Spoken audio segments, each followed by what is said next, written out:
जो संगठन अलग अलग बनाए हैं वो इसलिए बनाए हैं कि इसका हमको सामाजिक तौर पर या जाति बिरादरी के तौर पर उसका फायदा मिल जाए, इसलिए हमने बनाए। लेकिन जो एक संगठन है वो सिर्फ और सिर्फ सेवा दल है, जिसको इसलिए बनाए कि कांग्रेस की ये काम कांग्रेस ने किया और ये कांग्रेस के का बुनियादी हक था, जिसको हमारे कुछ नेताओं ने अपने स्वार्थ के बल पर उसको साइड लाइन करने की कोशिश की, लेकिन वो कभी उसमें कामयाब नहीं हुई। हिंदुस्तान की आवाज में आप सभी का स्वागत है। मैं हूं आपका दोस्त मोहम्मद मुकीम शेख। आइए देखते हैं आज के मुख्य समाचार। मुंबई कांग्रेस सेवा दल राज्य स्तरीय सहयोगी प्रशिक्षण शिविर में निजामुद्दीन राइन ने सेवा दल का महत्व बताया। मुंबई से मोहम्मद मुकीम शेख की विशेष रिपोर्ट। अखिल भारतीय कांग्रेस सेवादल अध्यक्ष लालजी देसाई के आदेश पर अखिल भारतीय कांग्रेस सेवादल सचिव तथा मुंबई प्रभारी कुपाजी झाला के मार्गदर्शन में मुंबई कांग्रेस अध्यक्ष वर्षा गायकवाड़ के विशेष सहयोग से मुंबई प्रदेश कांग्रेस सेवादल अध्यक्ष सतीश मनचंदा के नेतृत्व 11 से 13 सितंबर तक 3 दिवसीय राज्य स्तरीय सहयोगी प्रशिक्षण शिविर 3 जिलों द्वारा मुंबई कांग्रेस कार्यालय राजीव गांधी भवन के स्वर्गीय मुरली देवड़ा सभागृह में किया गया, जिसमें दक्षिण मुंबई, दक्षिण मध्य मुंबई व उत्तर पूर्व मुंबई के कार्यकर्ताओं ने प्रशिक्षण प्राप्त किया। शिविर दूसरे दिन दूसरे सत्र में मुख्य अतिथि मुंबई कांग्रेस के वरिष्ठ नेता निजामुद्दीन राइन ने देश और समाज में कांग्रेस सेवादल की भूमिका और महत्व के बारे बताया।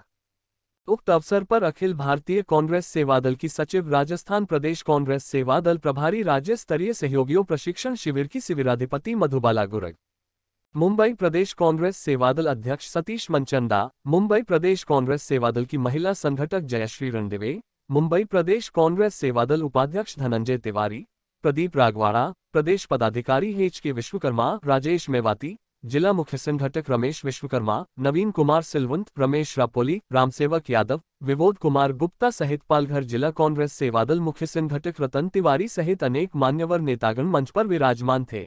आदरणीय मधु गुरुंग जी, अखिल भारतीय सेवादल सचिव, मंच पर बैठे सभी सेवादल के साथी, सामने बैठे सेवादल के सभी दोस्त, सभी साथी, सभी पदाधिकारी, कार्यकर्ता, मैं आपको बधाई देता हूं कि आप कांग्रेस के सदस्य हैं, उस कांग्रेस के सदस्य हैं जिसका नेतृत्व पंडित जवाहरलाल नेहरू से लेकर मौलाना आजाद तक और नए नेतृत्व में प्रियंका जी और राहुल गांधी जी, आप उस पार्टी के सदस्य हैं। बदकिस्मती से कुछ वर्षों में कांग्रेस सेवा दल को कमजोर करने की कोशिश की गई। हालांकि 4 फ्रंटल हैं, लेकिन कांग्रेस की जान, कांग्रेस की रूह जो है, सही मानों में वो सेवा दल है। अब जो लोग राजनीति में आ रहे हैं वो एक सवाल पूछते हैं कि मेरा राजनीति में क्या फायदा है, मैं राजनीति में क्यों आऊं। आज भी कांग्रेस का सिर्फ यही एक विभाग है जो सही मानों में कांग्रेस के लिए लोगों तक, कांग्रेस के नेताओं के विचारों को उन तक पहुंचाकर सही तरह का ऑक्सीजन, एक ताकत दे के कांग्रेस के वृक्ष को मजबूती से खड़ा रखा है। क्योंकि सेवा दल के बगैर आप कांग्रेस को परिपूर्ण तरीके से या पूर्ण तरीके से उसे मान्य नहीं कर सकते। आप जब इसके शुरू के इतिहास में जाएंगे और कांग्रेस के बीच के इतिहास में देखेंगे तो ये एक ऐसी ताकत थी। पहले कांग्रेस संघ की तरह थी, पहले कांग्रेस पार्टी नहीं थी। कांग्रेस की जब ये स्थापना हुई तो कांग्रेस संघ की तरह थी। तो संघ के लिए जो काम करने का जो सही मार्ग था और लोगों तक पहुंचने का जो साधन था, तब जो है हमारे पास सबसे ताकतवर जो है वो हमारा साथी जो है वो सेवा दल का होता था। वो हर तरीके का काम कर सकता था। यानी बड़े राजनेताओं के समाचार को कलेक्ट करके छोटे स्तर तक पहुंचकर और वहां जिस तरह से अपनी बातें रखने का काम कर रहे थे, वो काम सबसे ज्यादा अहमियत वाला सिर्फ सेवा दल का ही आदमी कर रहा था। सेवा दल की बड़ी ताकत पंडित जवाहरलाल नेहरू के बाद और इंदिरा जी के बीच ये दो दौर में तो बहुत ही बढ़िया था। मैं ये समझता हूं कि सेवा दल का पदाधिकारी बनना उस तपते हुए कुंदन की तरह है जो आग से तपाकर निकाला जाता है। अब हमारे यहाँ एक परंपरा खत्म हो रही है। अब परंपरा ये आ रही है कि बड़ा आदमी कौन आ रहा है, मजबूत कौन आ रहा है, पैसा कौन लगाने वाला है। अब आप लोग उसकी खोज कर रहे हैं और बेसिक जान जो थी वो ट्रेन करके हमारे कार्यकर्ता को ये संगठन में सेवा दल के माध्यम से कांग्रेस को ताकत देते थे। तब हमारे हर इलाके में जो हम आंदोलन चलाते थे, नेतृत्व से पहले हमें संगठन में सेवा दल को बताना पड़ता था और सेवा दल के लोगों में वो सहन शक्ति थी कि बर्दाश्त करके सारी ताकत को अपने अंदर समो कर पार्टी के डिसिप्लिन को किस तरह से मेंटेन करना चाहिए वो सारी तैयारियां करके लोग आते थे और काम करते थे। अब आज बदलाव हो रहा है, भले अलग अलग तरह से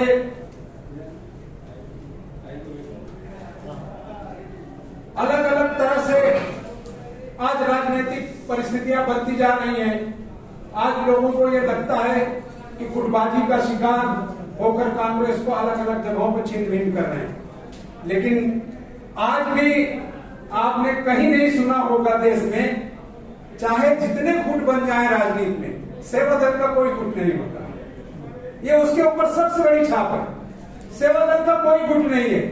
अगर किसी गुट का मुख्यमंत्री बने या किसी दल का अध्यक्ष बने किसी गुट का, तो सेवा दल वाला जो उसका कर्तव्य है सही तरीके से वो अपनी ड्यूटी पर समय से पहुंच रहा है। और वही जो सबसे बड़ी ताकत है कांग्रेस की कि आज जब वो अपने गणवेश में अपने वस्त्र में पहनकर आता है तो ऐसे लगता है कि आज हमारे पास कोई फोर्स है, मतलब एक ऐसी फोर्स जो बगैर किसी हथियार के लोगों के दिलों पर राज कर रही है।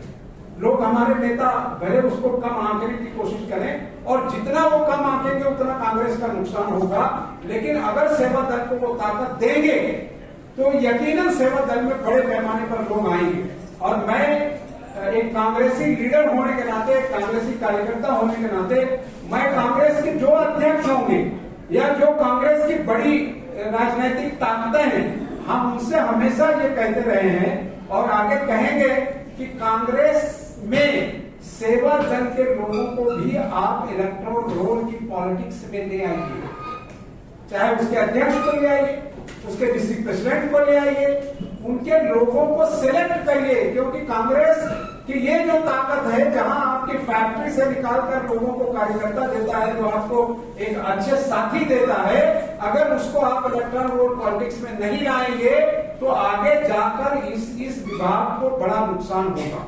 जब उनको ये लगने लगेगा कि मेरा काम कुछ नहीं है, मैं नेताओं के लिए सिर्फ स्वागत के लिए खड़ा रहूंगा और मेरा जो अध्यक्ष है वो सिर्फ झंडा फहराएगा, तो वो कमजोरी होगी।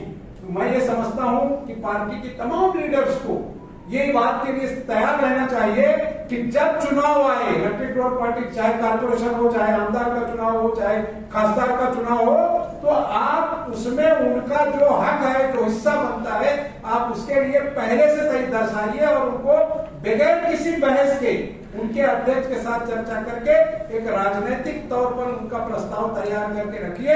जब चुनाव आए तो जैसे आप आरक्षण पर बात करते हैं कि हमने 50% सीटें महिलाओं के लिए रिजर्व की है, उसमें बहस नहीं है, तो आप पार्टी के इंटरनल पर बैठकर प्लेटफॉर्म पर यह तय करिए कि हमें कितनी सीटें अपने सेवा दल के साथियों को देनी है, क्योंकि वो अगर नहीं होगा तो आपका कोई रियल मैसेज नहीं जाएगा। क्योंकि आप जिस शहर में हैं ये वही शहर है जहां कांग्रेस पैदा हुई, और मैं समझता हूं इसमें से बहुत सारे साथी हैं जो रात के 12 बजे झंडा फहराने हमारे साथ वहां थे।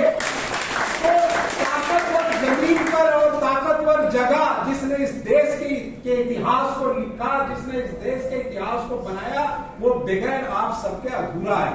आप जब कांग्रेस की आप तारीख पढ़ेंगे तो सेवा दल का जिक्र जरूर पढ़ेंगे। बाकी किसी दल का स्वार्थ के नाते उदय हुआ। समझो हमने जो संगठन अलग अलग बनाए हैं वो इसलिए बनाए हैं कि इसका हमको सामाजिक तौर पर या जाति बिरादरी के तौर पर उसका फायदा मिल जाए, इसलिए हमने बनाए। लेकिन जो एक संगठन है वो सिर्फ और सिर्फ सेवा दल है, जिसको इसलिए बनाए कि कांग्रेस की ये काम कांग्रेस ने किया और ये कांग्रेस के का बुनियादी हक था, जिसको हमारे कुछ नेताओं ने अपने स्वार्थ के बल पर उसको साइड लाइन करने की कोशिश की, लेकिन वो कभी उसमें कामयाब नहीं हुई। आज भी प्रदेश में जब कोई सरकार आएगी, जब सरकार हमारी बनती है, तो सेवा दल के लोगों को पूरी ताकत के साथ जहां मंत्री जाता है, जहां कुछ होता है, वहां उनको बुलाकर उस तरह के सम्मान होता है। और सबसे बड़ी बात है कि जब हमारा कांग्रेस का जो हाईकमान है, जो अध्यक्ष है, जो सुपर नेतृत्व है, वो जब किसी भी शहर में होगा तो वहां सेवा दल का जो साथी है वो उसके लिए उसको आगे रखना पड़ेगा ही। आप बड़े से बड़े नेता को उस दिन पीछे रखा जाता है। आप बात रहिए, जब तक सेवा दल वाला हरी झंडी नहीं दिखाएगा, यानी हमारी जो जांच मशीनरी भी एक तरीके से कह लीजिए वो सेवा दल है। सेवा दल क्लियर करेगा कि साहब अब ये व्यवस्था ठीक हो गई है, अब हम झंडा फहरा दे रहे हैं, आपको सलामी दे रहे हैं, आप कार्यक्रम के लिए बढ़ सकते हैं।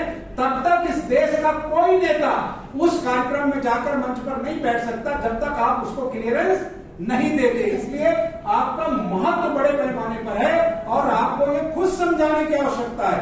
आप नेताओं के साथ बैठिए, चर्चा करिए, जहां विभाग की कोई बात आए आप अपनी बात को ताकत के साथ रखिए कि बगैर मेरे संगठन के, बगैर मेरे साथियों के आपका कोई अस्तित्व नहीं है। ये कांग्रेस के संविधान में है, ये ताकत आपको पार्टी के संविधान ने दिया है। इसलिए जब आपकी चर्चा हो, चाहे वो डिस्ट्रिक्ट लेवल पर हो, मुंबई लेवल पर हो, महाराष्ट्र लेवल पर हो, जहां आपको मौका मिले आप पूरी ताकत से तैयारी करके जाइए।